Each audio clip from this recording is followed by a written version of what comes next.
Yeah, doing? yeah. Thank you for Glad to joining us be here. today. So you're the founder and the leader of Develop America Inc.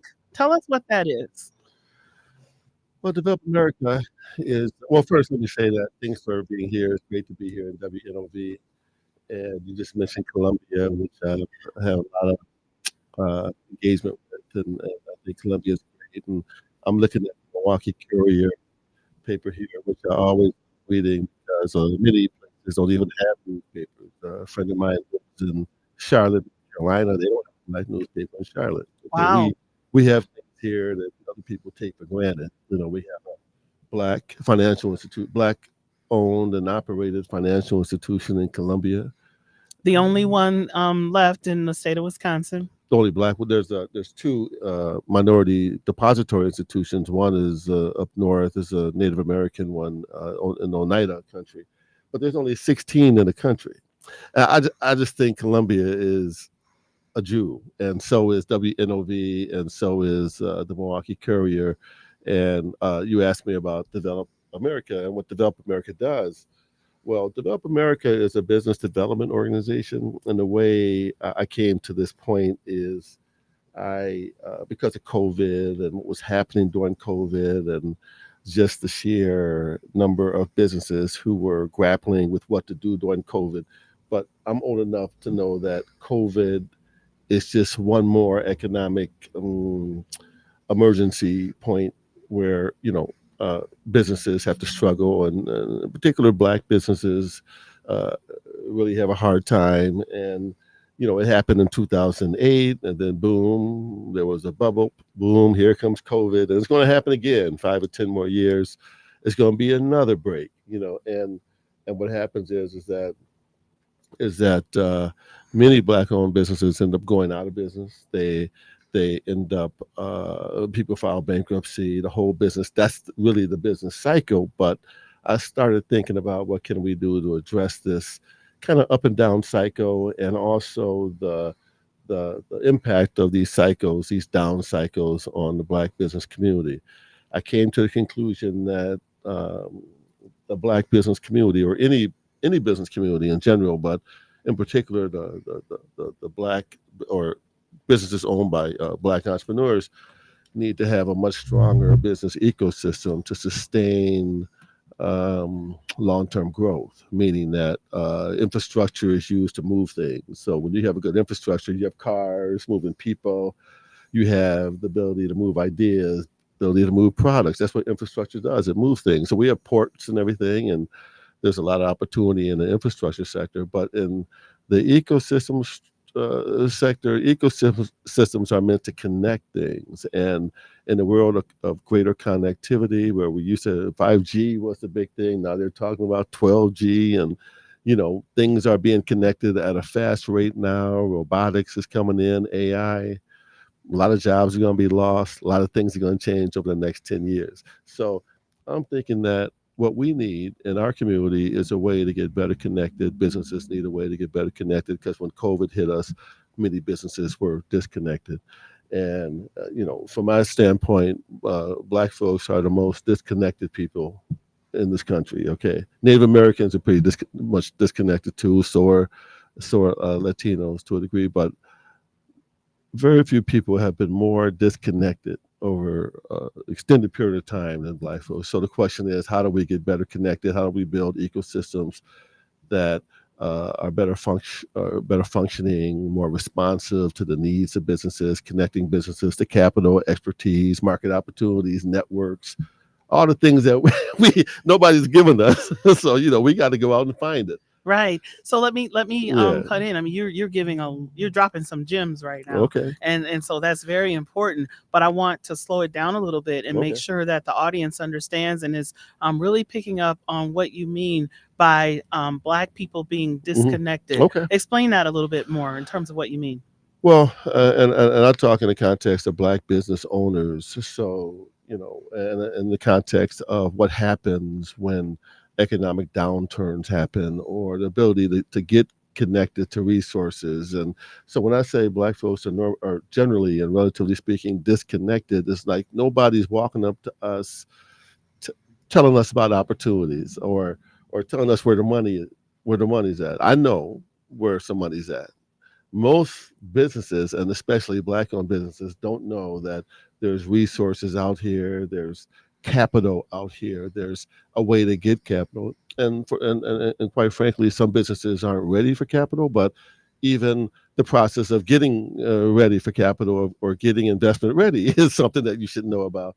So we don't know what the process is. We don't know what the resources are. Sometimes we just aren't connected to the people who can get us there. So when I say disconnected, I mean, why else do we have a central city? Why else are we living in the most segregated city in the world? This is not by accident. Native Americans got reservations. Hispanics got the barrio. And those things exist to separate us, to isolate us, okay, to keep us disconnected. So all we do is spend our time trying to get more connected. Hmm. So all these walls are all over the city to keep us out. So how do we get connected? Well, it turns out that through technology these days, getting connected is easier than ever. You can get connected. Technology is a great leveler. You can get connected to anybody. You can find out who the president is of any company.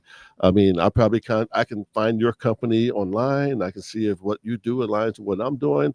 I can sell T-shirts. I can get them made in Germany, sell them to Brazil, and nobody even knows who I am. Hmm. I can be a global company, and there are some right here in Milwaukee.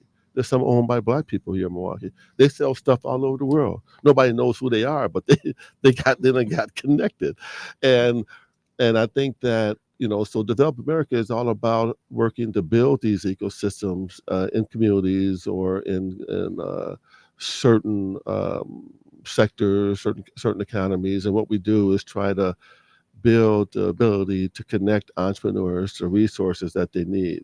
We do that through our data, our what we call our data core, through client engagement. We talk to a lot of businesses all the time.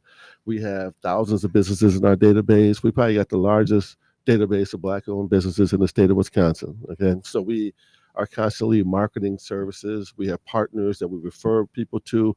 Even your law firm, I can refer people to you. People always, if they're not looking for a law firm, they need a law firm. Often people don't even know what they need. I'm like, look, we have a law firm, not only a law firm, but somebody who can give you what you need in a reliable, affordable way. And so you don't have to spend your time looking for people who maybe can't do stuff.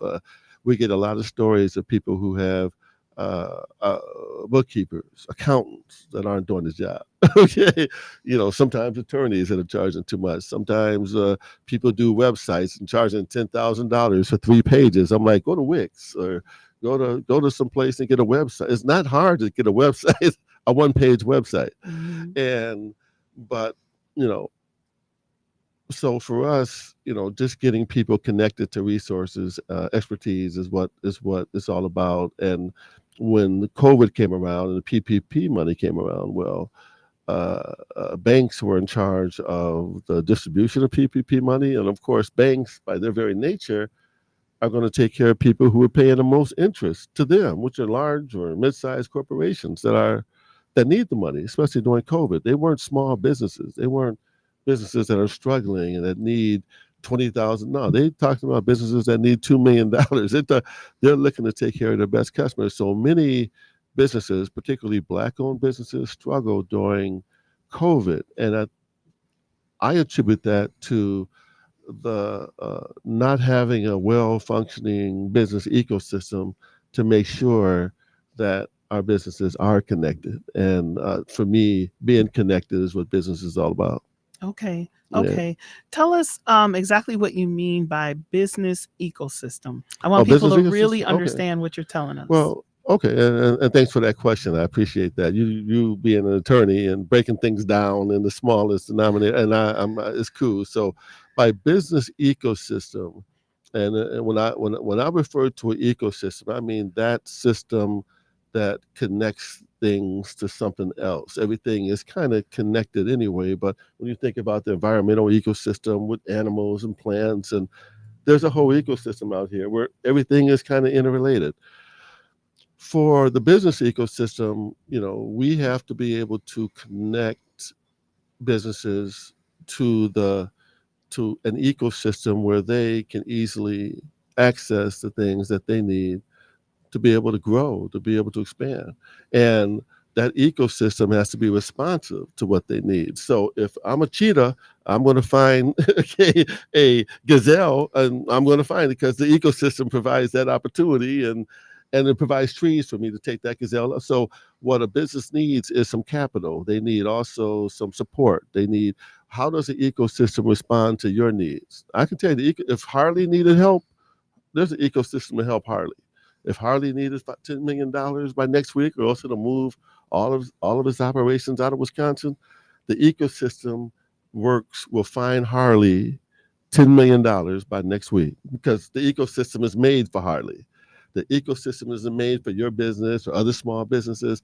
So what do when you need, some working capital? Because you're about to get a contract at the city, and if without that working capital, you can't, deliver the contract. There's a lot of businesses that want to do stuff, but without working capital, how do you get working capital? They don't even know where to go to get working capital. They don't know, for example, that when they go get capital, they have to have their financial statements, taxes done. You don't get it done now. You should have that ready to go. Okay, so many businesses don't have that. So we have to, an ecosystem would find out, assess what the needs are, and connect businesses to the needs. All it's doing is making the connections, and then it's up to the business to leverage those connections. So is So, that what you meant earlier when you made the comment that some businesses aren't ready for capital? Is that what you meant? well, That maybe they don't have their paperwork in order? yeah, well, it's the truth, and it's I'm just being real, okay? Because everybody contacts me, and people often say, "I need money, I need capital," okay, and I understand, but if you are captain of a ship, or no, if you're just somebody on the ship, and you don't know how to steer and operate the ship, you don't know what you're doing. It doesn't matter how strong the wind comes, what kind of wind comes when it comes. You don't know what to do when the wind comes. When some people have businesses, they don't know what to do, even if they had the capital. They don't know. They know they got to buy some more supplies, but then there's a marketing piece, there's the operating piece, there's how do you leverage your operation. There's strategic, there's administrative, there's operational considerations. It's not about capital. It's about where's your business going and how are you putting this machine together to work for you. And some people just don't know how to do that. And what they need is probably like a business consult, somebody to help them pull that together and say, this is where I'm going. This is where, if I do get capital, this is where it can make the best use. So the hardest thing to find for businesses are business mentors or consultants. There's not that many in our community, Hmm. okay? And a business consultant can be expensive. So, how do you get the help you need from a business standpoint in your industry? Right. And I talk to a lot of business people who are making money, but they don't know how to take the. You do run into this wall where you say, "Oh, I need a mentor," because I just don't know how to take it to the next level. I'm in this Right. dinghy boat now. I got, it's an aircraft carrier, and I just don't know what I'm doing. Right. How do Right. you go from a Right. dinghy boat to aircraft carrier? Well, you need some an ecosystem would connect you not just to sources of capital, which if you don't have what you need to get that capital, you're not going to get it.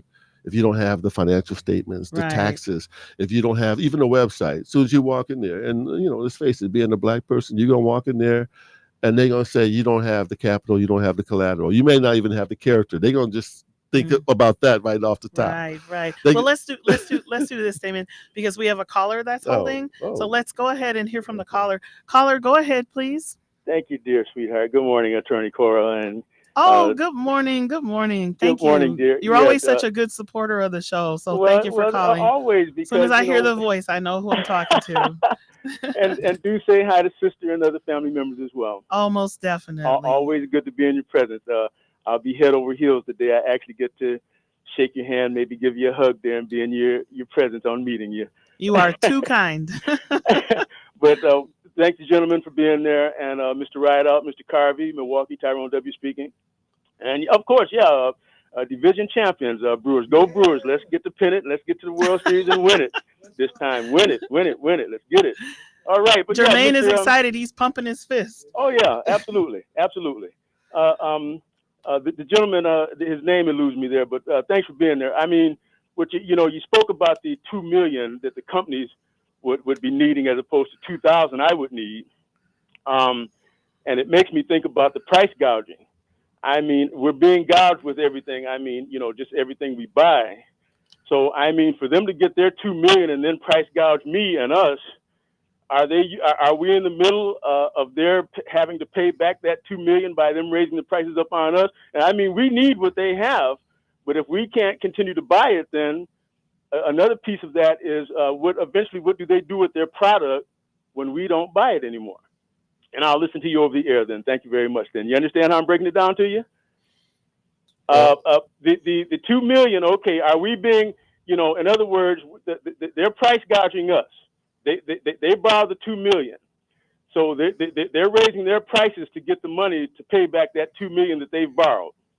Okay, but now, um, if they're not selling their product, they've got to do something with their product, because it's not being sold, or just like with the fruits and vegetables stuff. But I mean, like the hard stuff like toilet paper and other things like that can stay on the shelf for a while. But people will say, well, I'm not going to buy toilet paper for $12 a roll.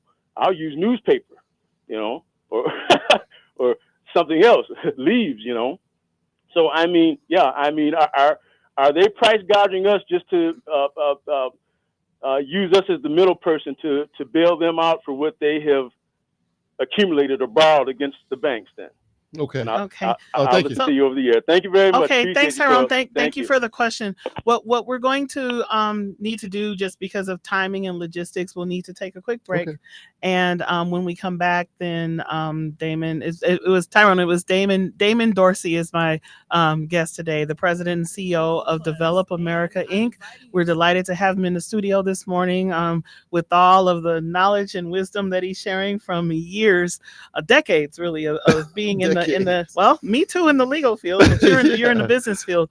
When we come back, I'll ask you to comment on the question that was just posed, Mhm. and then we'll talk a little bit. I wanted to go back and just talk a little bit about your background and Okay. that thing that we have in common Right. Okay. from 12th in Okay. Wisconsin. Okay. All Okay. right, Sounds Marquette good. University alums Marquette. here in the Right. studio today. We'll be Okay. right back. Thank Okay. you all for listening.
Okay, welcome back to Money Talks with Attorney Coral. I am Attorney Coral Pleas.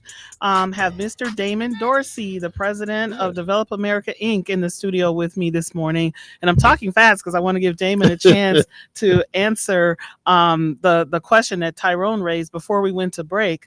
Mr. Tyrone, thank you for the question. Damon was doing such a fabulous job explaining it on the break. I said, I wish we were live so people could hear you. But no, go ahead with what you were saying. It just was making perfect sense. Well, you want to just review what the question was? Well, the question was if there's companies that the example that was given, a company that borrowed $2 million, and then would the cost of paying that money back be basically put on the backs of consumers Okay. by raising prices for things? And if so, what do we do with Uh, that type of situation? I'm paraphrasing it, but that's the gist of the question okay. as I recall. So All right. go ahead, Damon. So, and we'll get into my background a little later, but I do want to get to that, but my let's talk about my this first. my background is business, and one of the first things they teach you in business is that corporations are in business to maximize shareholder wealth.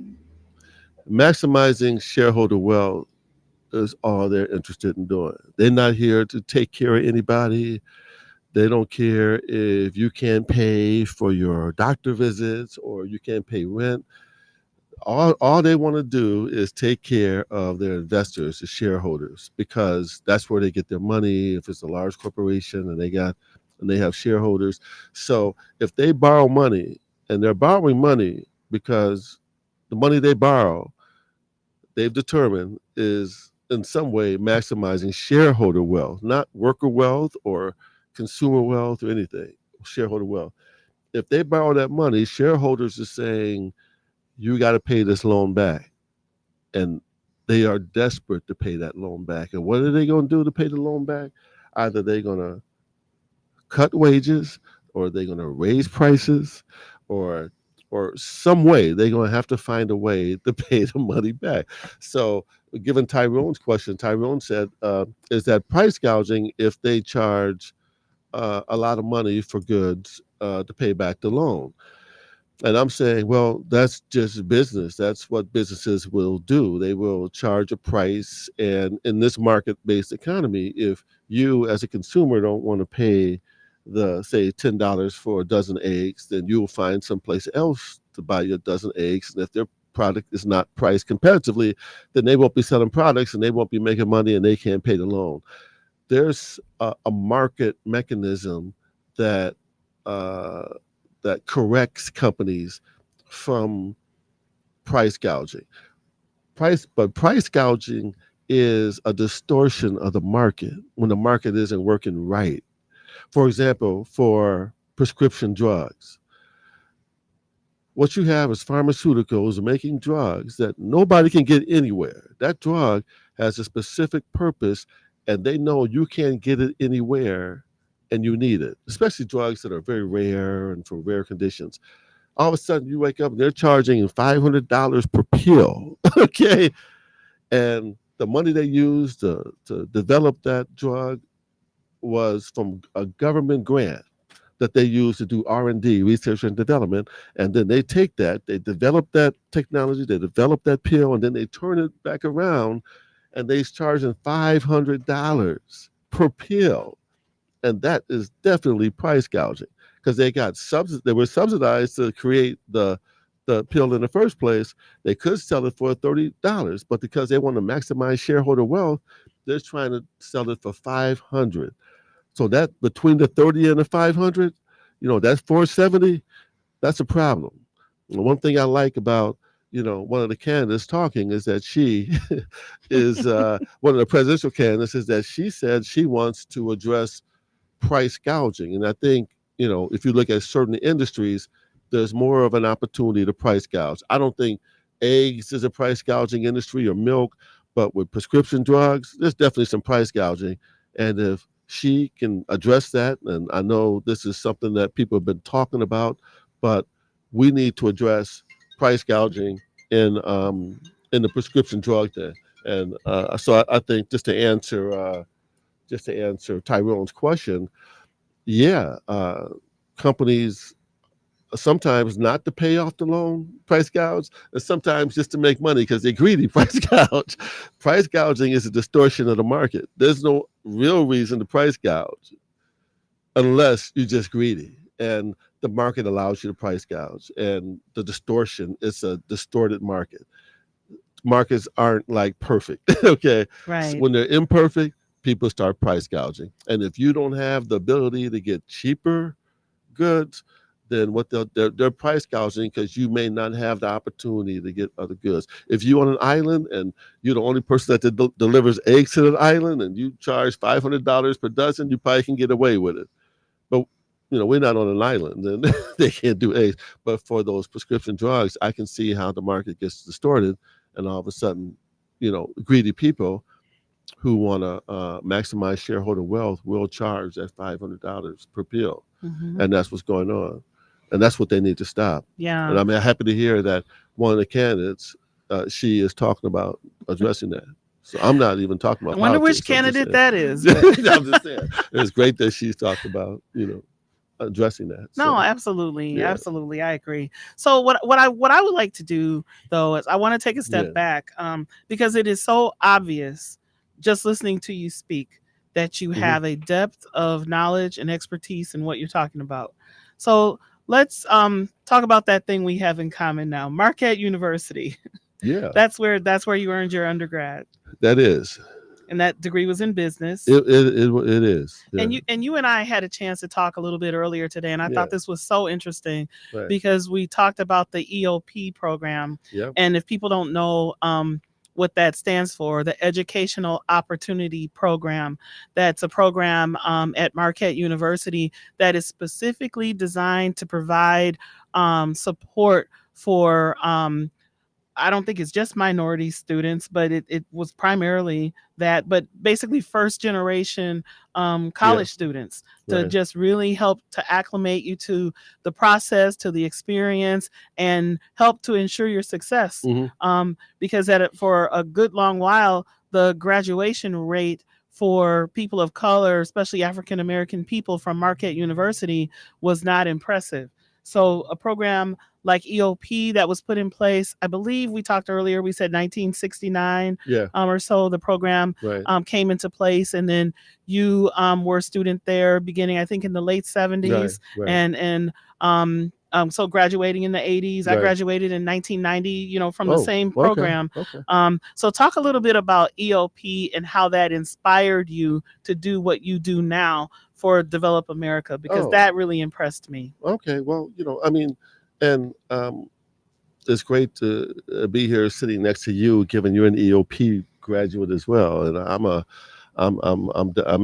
educator. I'm a graduate of Marquette University, but I feel like without EOP, I would definitely not have graduated. And then you earned your master's in business from UW Whitewater. I don't want to Yeah, leave that out I too. did, right, Yeah, and yeah. so the people who went into EOP. I don't think the program is as race.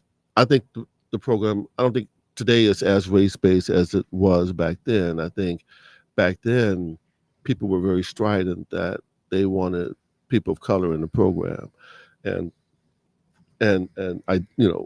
your chances are the people who were going in there, their parents, they didn't have a lot of access to higher education.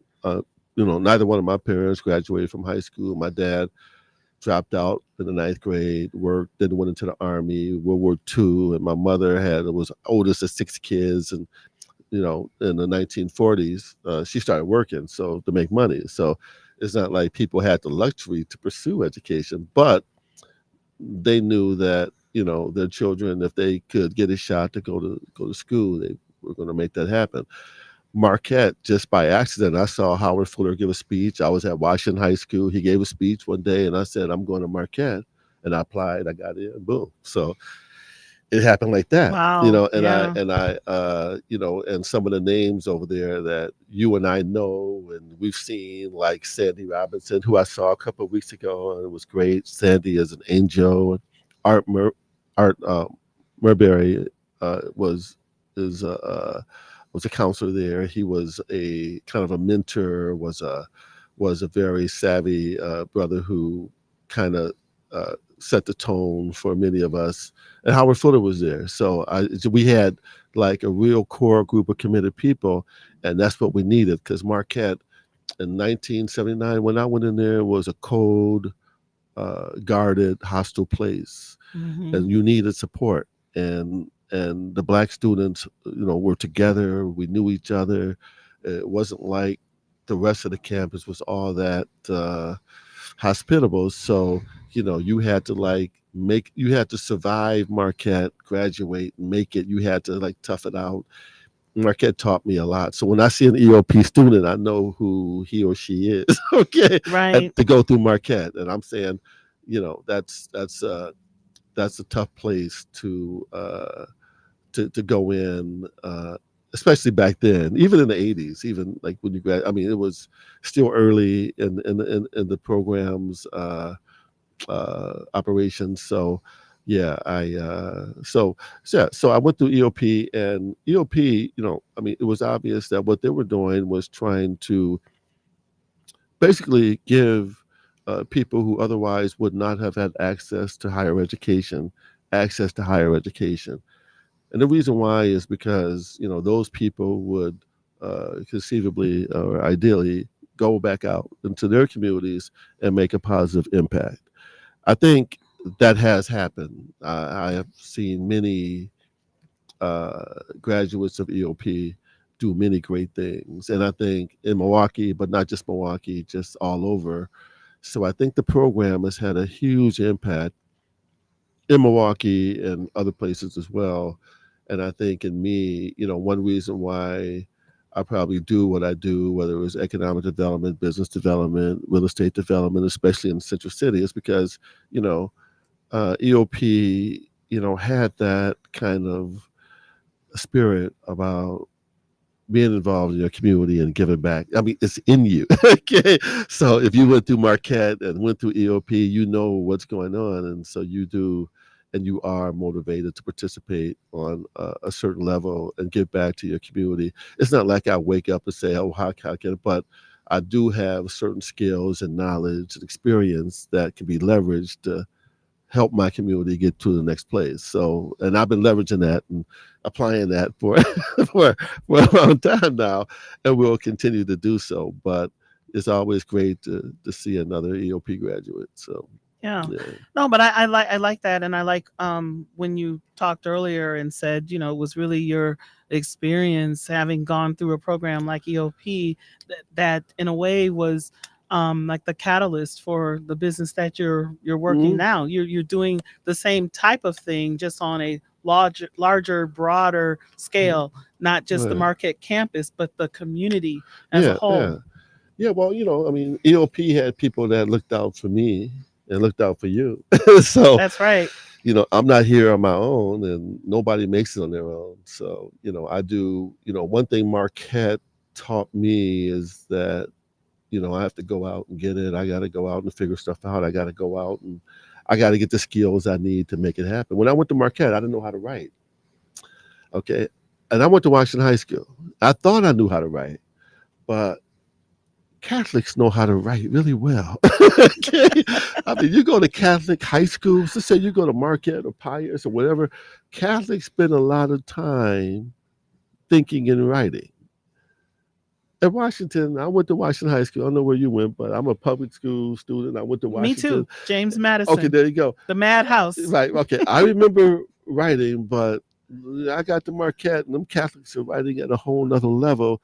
And I was told I couldn't write. And they were right. Okay. But I had to get down and learn how to write. And Right. I had to learn how to write within about 12 months, or else I would have been kicked out.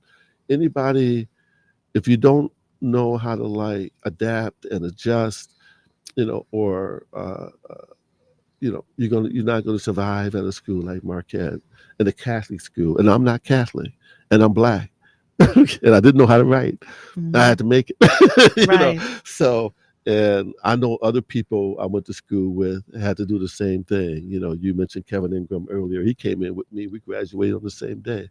I know Kevin and I probably went through the same thing, and there's many people who I came in with had to struggle through, you know, had to figure it out, and it wasn't easy, you know. So, Right, right. and And Kevin so was great. And I remember, by the time I got there, Kevin was one of the counselors with the yeah, EOP right, program. right, So right, yeah, so right. he Okay, he he was started putting back in what he, right, yeah, learned from yeah, that yeah, experience. right, But it's important what you're saying though about writing, and people can maybe underestimate the significance of that sometimes. And maybe that's what honed the writing skills that I have, because that's what got me, right, through law right, school successfully. And even with different firms that I worked for as an associate attorney, all of the senior partners, whatever briefs they had that needed right, to be done, I wrote those right. Okay, briefs there you go. because I could outright Right. anybody at that law Oh, all firm. right. So it must Yeah, be something about that that. foundation Right, from right, Marquette, right, and right, I'm still a right. strong writer. Oh, there you I go. consider Right, myself to be a right. professional writer. Oh, That's okay. what All right. a good Right. attorney is. Marquette will Um, make you learn how to write. oh, absolutely, Right, right. absolutely. But Eh, also it make you learn how to think too, because you yes. gotta figure stuff out. And I remember going to Marquette, and when people had to break out in groups, nobody wanted to break out with me. Nobody wanted me in their group. Okay, and you learn that, hey, these students aren't interested in being in a group with you, and you got to figure that stuff out. You got to figure out how can you contend and be resourceful enough to get through that, because Oh, it's you not mean like easy. it for a race reason?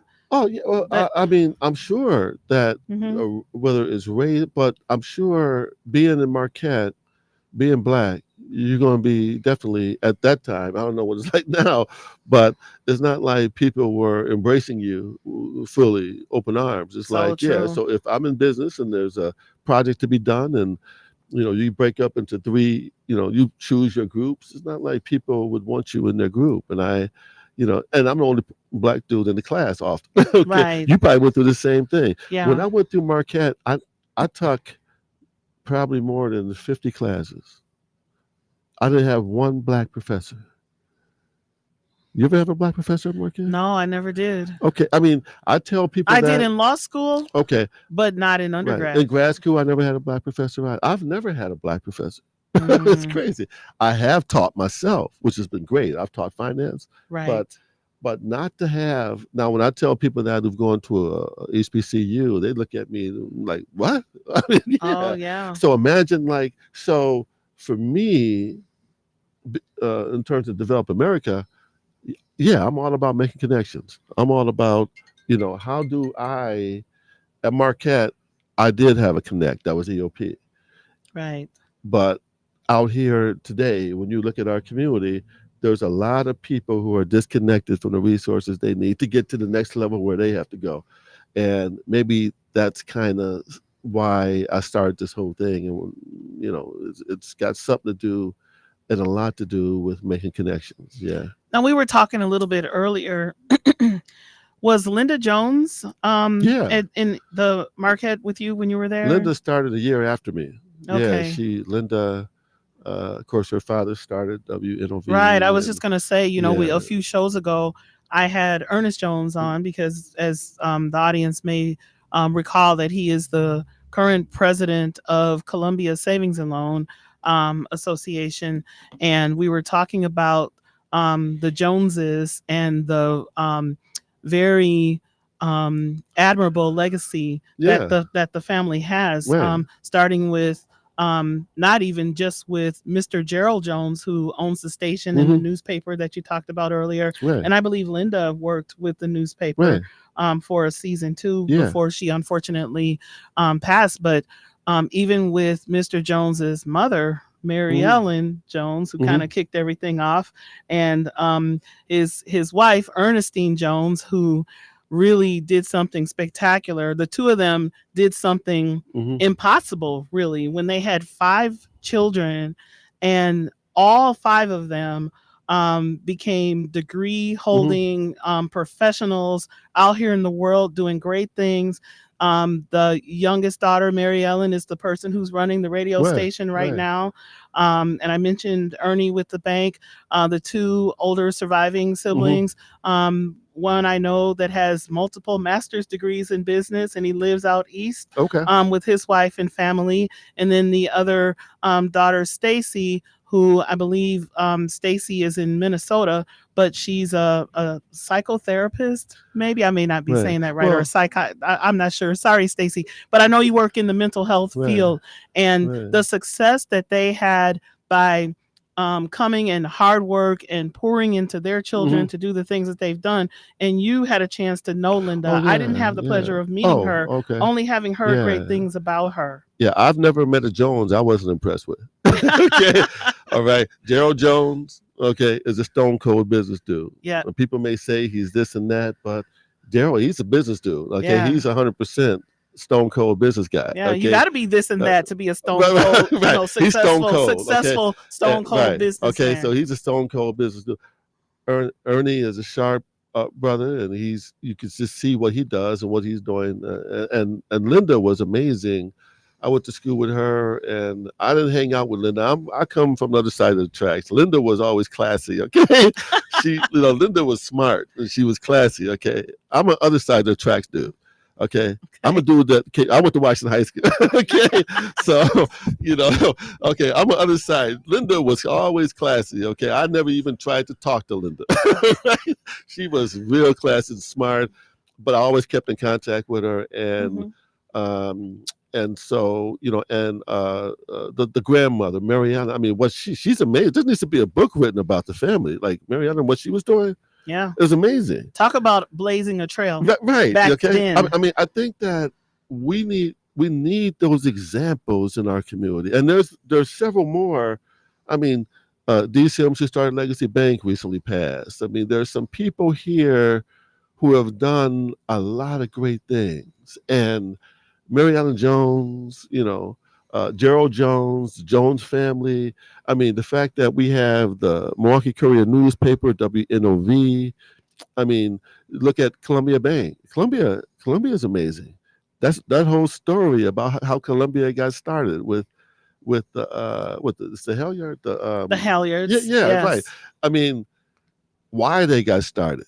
I mean, so this is how we have as a people have tried to get build our ecosystem up so that we can get connected, even to mortgages, to sell homes, to live a life. Okay. Right. And, so just to be able to get a mortgage, Columbia had to be started. Just to be able to inform Black people about political situation, the economic situation, we got WNOV and the Milwaukee Courier. And I think for me, when we look at these kind of pillars of the ecosystem, I think we need to make sure we support these. That's why, Develop America has supported the Milwaukee Courier and the Columbia. We've given I was both just about to organizations, say. we've given both organizations grants, and we're going to be giving more grants this year, probably, quite a bit more money in grants. Right. Okay. So we're going to be reaching out to a lot of businesses, grants, loans, forgivable loans, but we're looking for businesses that are really about growth and really about business. So there's we I talk to a lot of businesses all the time, and we just have to make sure that a business is in a growth mode and is sustainable and our investment ready before we can make an investment in the business. Right, So, right, and we appreciate that. I wanted to acknowledge that you've done oh, that on thanks, I behalf appreciate of that. the businesses. So thank you for saying that. Looks like we have to take a quick break, and we'll be right back with more with Mr. Damon Dorsey from Develop America Inc. and Money Talks with Attorney Coral. Thank you.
businesses and how competition really drives the prices. Someone can overcharge for things. If you can come in and maybe offer product at a reasonable rate so that the others that get greedy, well, then that's on them. Looks like there's a caller that's coming too, but I just want you to address with what you were talking about when we were on the break.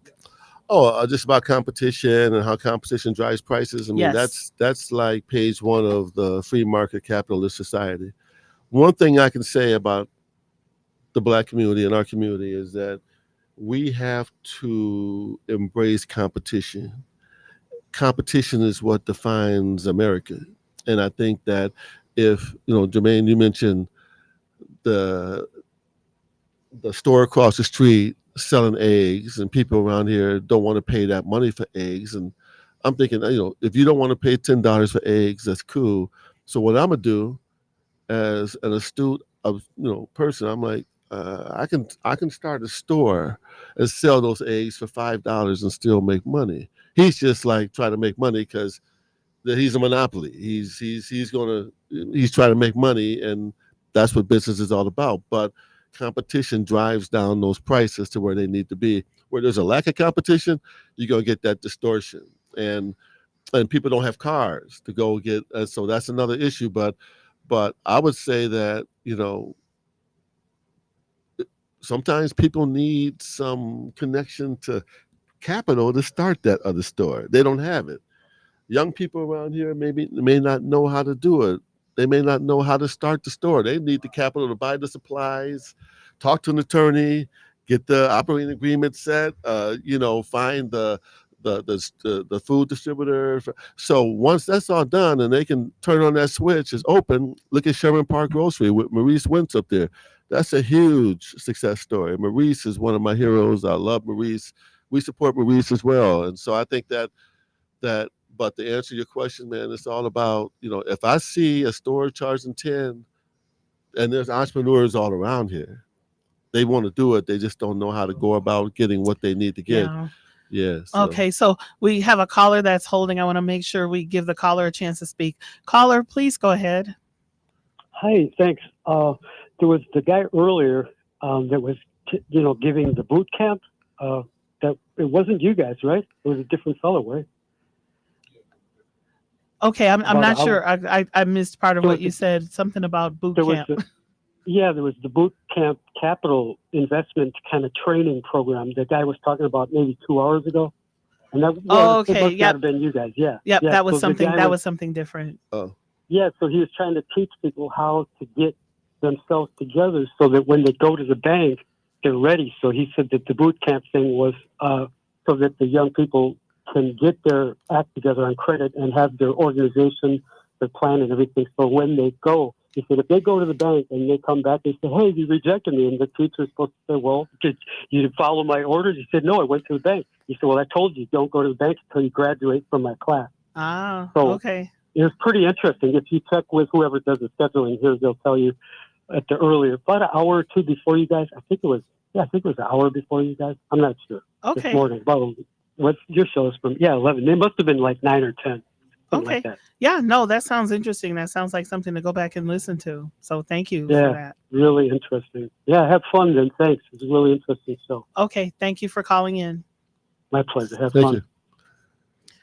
So, any final words of wisdom for the audience that you have here, the business owners and steps that they should take if they need to try to get access to capital? Well, I mean, I think that uh, for people in business, people who want to be in business, there's organizations out here who can help them get in business. If you want to start a grocery store because you see somebody selling eggs for 10 cents, then there's a way, I think, to go about doing that. And if you contact us, Develop Wisconsin, which is the Wisconsin part of Develop America, you'll get connected to probably resources to help you start your business the right way, so that you're not trying to figure stuff out along the way and you're missing some steps.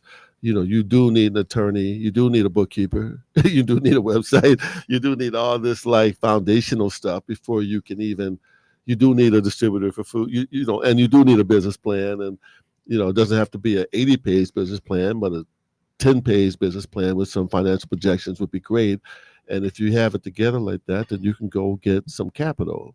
And then there is some capital out here. But, I mean, I think people need to know that business is an ugly thing. It's hard. And you got to be, hard and ugly sometimes. Okay. You got to kind of get down and make it happen. It's not going to be given to you. You got to somebody, if you're going to come into the market, you got to be willing to compete and do what you have to do. It's long hours. It's a sacrifice. That's what business is. It's not 9 to 5. You don't work for the city. You got to be out here hustling hard. And if you're willing to do that, I think you'll be successful. And Okay. Well, it Like doesn't that. get any better than that. Very well said. Yeah. Thank you, Mr. Damon Dorsey You're from welcome. Develop America Inc. We appreciate having you on the show today. And next week, Thursday, Columbia Savings and Loan Association turns 100 years old. Next week when I'm here. So we'll be talking more about that. Thank you, everyone, for listening. Look forward to seeing everybody next week.